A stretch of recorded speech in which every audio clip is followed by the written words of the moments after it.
سلام، اردیبهشت ماه و مثل هر سال نمایشگاه بین‌المللی کتاب تهران برقراره. تو ایام نمایشگاه ما با معرفی کتاب‌های سینمایی در خدمتتون هستیم. ما رو تو نشانی یوتیوبمون دنبال کنید. داریم با شما درباره کتاب و سینما حرف میزنیم.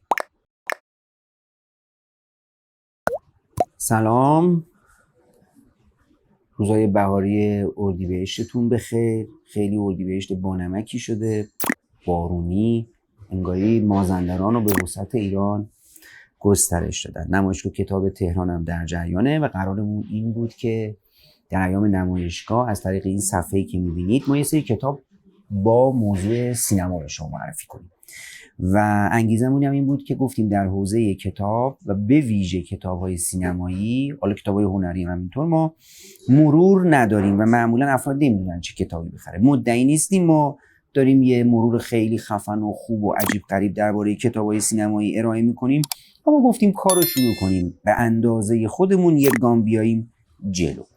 امروز یه کتاب دیگه میخوام بهتون معرفی کنم، از اون کتاباییه که برای دفاع از حیثیت سینماست. اسم کتاب چیه؟ فیلم و فلسفه جدی گرفتن فیلم ها. همونطور که میبینید من با یه دست کتابو گرفتم.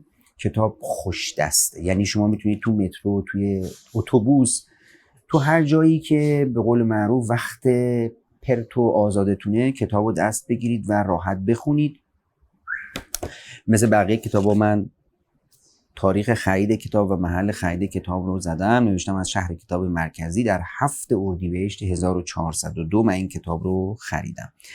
کتاب نوشته آقای دنیل شاو، ترجمه مجید پروانه پوره. ناشر کتاب انتشارات بسیار خوب و خوش سلیقه‌ای هست به نام نشر بان.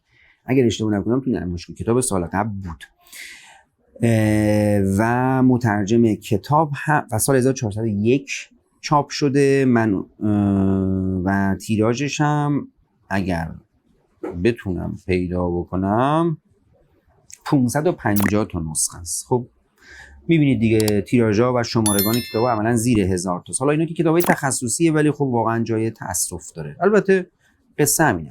کاغذ کتاب از همون کاغذایی است که ما قدیم بهش میگفتیم کاهی. البته اصطلاح الانش کاغذ بالکه، از این کاغذایی است که دوستدار محیط زیسته. قطع کتاب هم که گفتم، فونت کتاب خیلی خوبه، کتاب صفحاتش چشمو نمیزنه، خوشخوان هست و قیمتش هم 104,000 تومان اون موقع که حالا ما خریدیم هست. کتاب هلوش 210 صفحه است که مثلا میشه صفحه 500-600 تا تک تومانی هزینه کتاب شده.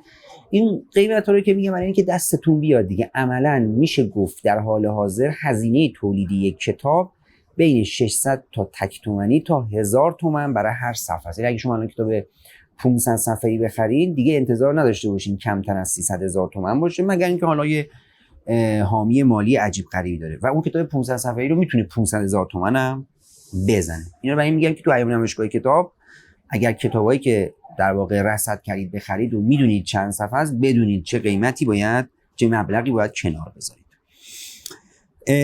نشر بان یه سری کتاب در حوزه‌های مختلف هنری چاپ کرده که این یکی از کتابای خیلی خوبشه. این کتاب ادعاش چیه؟ ببینید این کتاب یه نکته جالبی داره. میخواد بگه که آقا تو یه زمانی کسی سینما و فیلمو جدی نمیگرفت، همین گفتن یکی از این هنرهای عامه پسند و گریگوریا و ایناست، اما هرچی اومده جلو سینما سلطه‌شو هم به لحاظ مالی، هم رسانه‌ای، هم مدیریت افکار عمومی، هم فرهنگ‌سازی تحکیم کرده، جدی گرفتن فیلم دیگه یه مسئله بدیهی شده.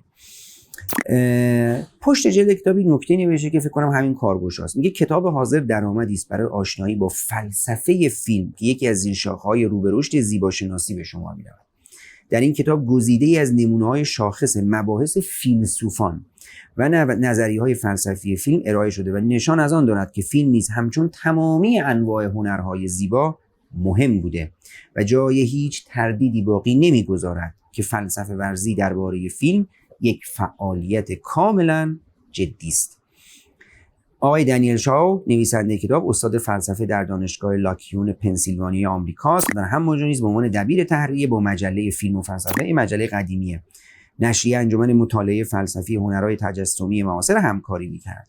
کتاب خیلی خوبیه. این کتاب اگه کسی بخونه متوجه میشه حرف زدن درباره فیلم چقدر جدیه. یعنی عملا میشه گفت مانیفست اینه که اگه کسی گفت فیلم دیدن وقت تلف کردن، از اون بدتر وقت تلف کردن حرف زدن درباره فیلم، اینو میتونید اینجوری تو صورتش. حالا خیلی محترمانه.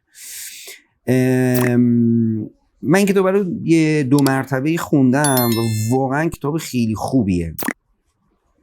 چون یه چیز جالبی اولین مطلب کتاب می‌نویسیم، میگه نخستین نظریه پردازان فیلم با چالشی ترسناک روبرو بودن. این چالش رو احتمالاً همه کسایی که فیلمو دوست دارن با پدر مادرهاشون داشتن که عبارت بود از توجیه این مدعا که سینما صرفاً یک سرگرمی نمایشی دست دوم نیست، بلکه باید آن را یک فرم هنری دانست که سزاوار توجه جدی است.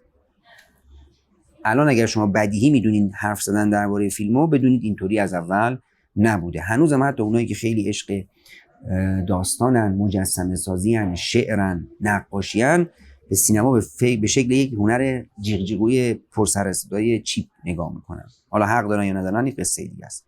این کتابو بخونید، البته خب قبلش بخرید. به نظر این کتابم که بخرید، چون این کتاباست که مرتب باید توش بنویسید، هایلایت کنید و گمان میکنم وقتی این کتابو خوب و عمیق بخونید و بارا بخونید، خودتون به یک پژوهنده و فیلسوف در حوزه سینما میتونید تبدیل شید. حالا فیلسوف زیاده‌گویی متفلسف. فیلم و فلسفه، جدی گرفتن فیلم ها. نشر بان.